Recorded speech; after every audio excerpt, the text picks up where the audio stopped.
Tout le monde a une partie de soi qu'il ne peut pas montrer aux autres. Ce sera l'histoire d'une famille qui veut se faire passer pour une famille normale, mais ce que les gens ne savent pas, c'est qu'ils sont des espions. Les espions infiltrés dans tous les pays étaient incroyables et chaque pays devait y faire face. Twilight est l'espion masculin le plus populaire et le plus insaisissable qui a été chargé de différentes missions d'espionnage ayant la capacité de se faire passer pour des identités. Toutes ces missions sont discrètes et personne ne doit savoir ce qu'il fait en tant qu'espion. Il reçoit une nouvelle mission qui s'annonce difficile à accomplir, il doit enquêter sur un fonctionnaire troublé et renfermé. Cette personne ne se montre en public que lorsqu'elle va rendre visite à son fils à l'école. Sa nouvelle mission est donc d'infiltrer cette école pour chercher des informations et empêcher de futures guerres. Après avoir loué une chambre dans la ville, il décide d'adopter un enfant afin de remplir sa mission. Alors qu'il cherche quelqu'un à adopter, il se rend compte qu'une fille très intelligente, sachant lire et écrire, correspondait parfaitement à ce qu'il recherchait. Twilight ne se pose pas trop de questions et décide d'adopter cette fille. La stratégie de l'espion était d'infiltrer cette fille à l'école comme élève et ainsi accomplir sa mission. Mais en passant des heures avec cette fille, elle se rend compte qu'il est très difficile d'élever l'enfant. Au fil des jours, il se rend compte que s'occuper d'une personne n'était pas aussi facile qu'il le pensait, car il avait beaucoup de responsabilités. Twilight obtient des informations sur les questions d'admission de l'école afin que la petite Anya puisse y entrer facilement. Anya s'ennuyait à la maison, et elle a voulu jouer les espions. Elle cachait un grand secret, qui est de pouvoir lire les pensées des autres. Comme elle était curieuse, elle a décidé d'enquêter dans les affaires de son père, mais comme elle ne savait pas comment manipuler les machines étranges, elle a involontairement envoyé des informations aux voyous travaillant pour le gouvernement. Plus tard, lorsque Twilight rentre chez lui, il est surpris de constater que des voyous se sont introduits dans sa maison, mais en tant que professionnel, il parvient à les vaincre. Anya avait été enlevée par les voyous du gouvernement. Il pense que Twilight va venir la sauver. Un véhicule arrive aux abords apportant un homme ligoté. Ils voulaient savoir qui était Twilight, mais ont été surpris de découvrir qu'il n'était qu'un subordonné, alors que Twilight avait sauvé Anya. Les deux s'enfuient de l'endroit, mais les malfrats n'ont pas l'intention de les laisser s'échapper. Twilight n'est pas dupe et a tendu un piège pour se débarrasser des malfrats. Il menace le patron des malfrats d'arrêter de le chercher et en retour il épargnera sa vie. Twilight quitte l'endroit et trouve la petite Anya qui l'attend. Elle est ravie de revoir son père. Twilight voulait donner Anya en adoption à d'autres personnes, mais il se rend compte que ses précédents parents adoptifs n'en voulaient pas. Il décide donc de continuer à jouer son rôle de père. Quelques jours plus tard, la petite Anya était entrée à l'école, mais il y avait un problème, il fallait qu'Anya ait une mère pour la deuxième phase de l'entrée à l'école. Frankie se propose d'être la mère d'Anya, mais comme il était un homme, cela ne lui convient pas du tout. Il ne lui reste plus qu'à enquêter sur les femmes célibataires de la ville. Dans une autre scène, des employés de bureau parlent de l'horreur des garçons. C'est là que nous rencontrons Yolanda, une jeune fille célibataire qui se fait taquiner par les autres filles parce qu'elle n'a pas de partenaire. Ils lui disent de faire attention car elle pourrait être prise pour une espionne parce qu'elle est vieille fille. Plus tard dans la nuit, Yolanda a une conversation avec son frère. Le frère s'inquiète que Yolanda n'ait pas de petit ami, elle ne veut pas avoir l'air mal à l'aise avec lui et lui manque qu'elle a un petit ami, puis le frère dit qu'il enverra un de ses amis voir comment est son petit ami pour qu'elle ne soit pas trompée. Elle est désolée pour son mensonge et veut dire la vérité à son frère, mais il est trop tard, son frère a raccroché. Maintenant, elle va devoir trouver un petit ami. Il était temps pour Yolanda de travailler, elle s'infiltre sans problème dans les pièces et finit par tuer toutes les personnes présentes dans la pièce. Cette femme était une tueuse, bien qu'elle ait l'air calme et posée. Pendant ce temps, Twilight a fait des recherches sur les femmes célibataires de la ville, mais aucune ne semble pouvoir servir de mère à Anya. Twilight veut confectionner une tenue pour Anya, alors qu'il attendait qu'il ait fini de confectionner la tenue, il rencontre Yolanda. Twilight se rend compte que cette femme était plus élégante qu'elle n'en avait l'air. Twilight ne perd pas de temps pour faire l'éloge de cette femme. Yolanda doit trouver un petit ami et commence à céder, mais Yolanda se rend compte que Twilight a eu une fille, elle pense qu'il est fiancé. Mais du point de vue d'Anya, elle réalise tout cela. Rappelons que la petite Anya pouvait lire dans les pensées des gens, puis elle réalise que la femme est une meurtrière et que le père est un espion, elle décide de les réunir. Puis Anya dit qu'elle n'a pas de mère.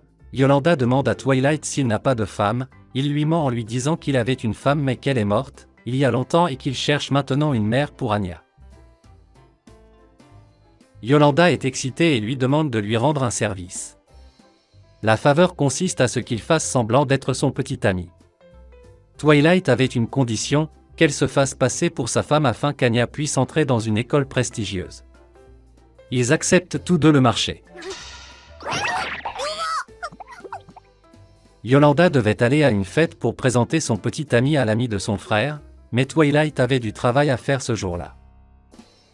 Yolanda est allée à la fête seule, et a commencé à recevoir des critiques de la part d'un collègue. Comme elle ne s'intégrait pas à la fête, elle a voulu partir, mais soudain Twilight arrive à la fête, il est tout battu.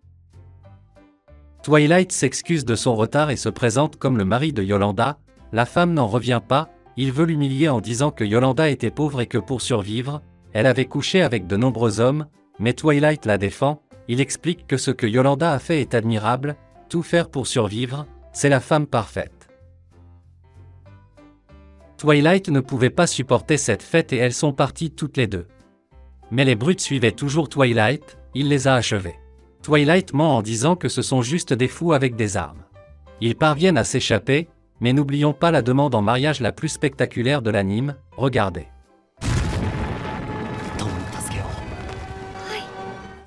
Aujourd'hui Yolanda emménage dans la maison de Twilight, maintenant qu'ils sont fiancés, elle emménage avec eux. Bien qu'ils ne soient pas en couple, elle est allée vivre avec eux pour ne pas éveiller les soupçons des autres. Cette famille est composée d'un père espion, tandis que la mère est un assassin, la fille n'est pas épargnée non plus car Anya pouvait lire dans les pensées des gens. Ces personnes singulières forment maintenant une famille, c'est la famille forgée. Yolande s'installe très facilement dans le département, maintenant qu'elle était installée, il était temps de s'entraîner. Twilight pose une série de questions pratiques pour l'entretien d'entrée à l'école. La mère et la fille ne répondent pas aux besoins de Twilight, car elles finissent par répondre à des choses absurdes, voulant abandonner. Pour se détendre un peu, ils décident de faire une promenade en famille et de laisser tout le monde voir qu'ils sont une famille heureuse. Ils font des activités que tout riche aristocrate ferait, ils vont voir l'opéra, mais Anya s'endort d'ennui. Ils regardent des peintures, mais les filles ne comprennent rien.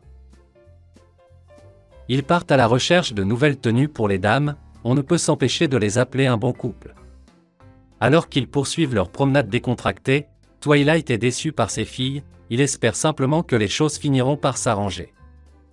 Yolanda emmène sa famille à son endroit préféré, un belvédère sur la ville. La vue est spectaculaire, elle rappelle des souvenirs à Twilight. Lorsqu'un voleur dévalise soudainement une pauvre vieille femme, Yolanda et Twilight ne peuvent s'empêcher de vouloir aider à attraper le voleur. Il poursuivait le voleur, mais il s'était camouflé avec les gens qui l'entouraient. Anya utilise ses pouvoirs pour aider son père, mais entendre les pensées de nombreuses personnes lui fait mal à la tête, mais cela ne l'empêche pas de trouver le voleur. Elle désigne le voleur et Twilight le capture immédiatement, mais tout cet acte a attiré l'attention de la population. La vieille femme les remercie et leur dit à la fin qu'ils forment une belle famille. Mais Twilight ne comprenait pas pourquoi elle avait fait cela, car les espions ne sont pas censés attirer l'attention des gens. Mais elle ne nie pas que ça lui a fait du bien de le faire. Dans les jours qui ont suivi, les filles se sont efforcées de faire mieux à l'entretien. Le jour de l'entretien est arrivé et la famille est prête à s'infiltrer. Twilight et la famille sont arrivés à la prestigieuse école, il peut sentir que dès l'entrée de l'école ils sont surveillés. Twilight est très intelligente et s'en rend compte, et commence à agir avec beaucoup de qualité et d'élégance. L'un des évaluateurs remarque que cette famille est très distinguée et qu'elle passe manifestement le test. Pendant qu'il marchait, un petit garçon joufflu était coincé dans un égout, manifestement c'était un test, pour voir à quel point ils étaient respectables. Twilight le tire de la boue, prouvant ainsi qu'ils sont une famille attentionnée. Mais ils se salissent, l'évaluateur veut les retirer de la sélection parce qu'ils ne sont pas beaux, mais Twilight avait un ensemble de vêtements de rechange, l'évaluateur était excité de voir beaucoup d'élégance. C'était le moment de l'entretien d'entrée à l'école, ici vous pouvez voir comment les évaluateurs sont 3 enseignants. Ils commencent par une série de questions informelles pour lancer l'entretien. Twilight répond avec élégance et naturel, tandis que Yolanda répète les mots qu'elles ont répétés. Ils répondent tous deux avec élégance et montrent qu'ils sont élégants et prestigieux. Ces mots ont ému l'un des professeurs, car ce vieil homme n'avait jamais vu autant d'élégance et de discipline réunies. Mais ce n'est pas que du bonheur, l'un des professeurs devient un peu con et commence à poser des questions à Anya. À ce stade de l'histoire, la famille a inventé que Yolanda était la nouvelle mère d'Anya et que Twilight a une première femme, mais elle est morte. Le professeur idiot, furieux de voir une famille heureuse, demande à la petite Anya quelle mère est la meilleure, celle qu'elle avait avant ou celle qu'elle a maintenant. Anya a des souvenirs de son passé et ne peut s'empêcher de pleurer. Twilight se met en colère, même si c'était une mission très importante, il ne peut s'empêcher de se mettre en colère. Twilight, en colère, leur dit que sa fille n'étudiera pas dans une école qui ne respecte pas les sentiments des enfants et quitte l'école comme un mâle alpha, ignorant les enseignants. Ils se souviennent du vieil homme qui admirait la famille, alors qu'ils se rappellent qu'ils n'avaient jamais vu une telle élégance comme en France. Il donne un coup de poing au visage de l'instituteur qui avait offensé la petite Anya. En arrivant chez eux, tous sont inquiets car ils n'ont pas réussi à atteindre leurs objectifs. Yolanda ne veut pas quitter la famille et espère qu'au moins l'enseignant à la longue barbe considérera Anya à l'école. Ils ne perdent pas espoir. Cette histoire va continuer.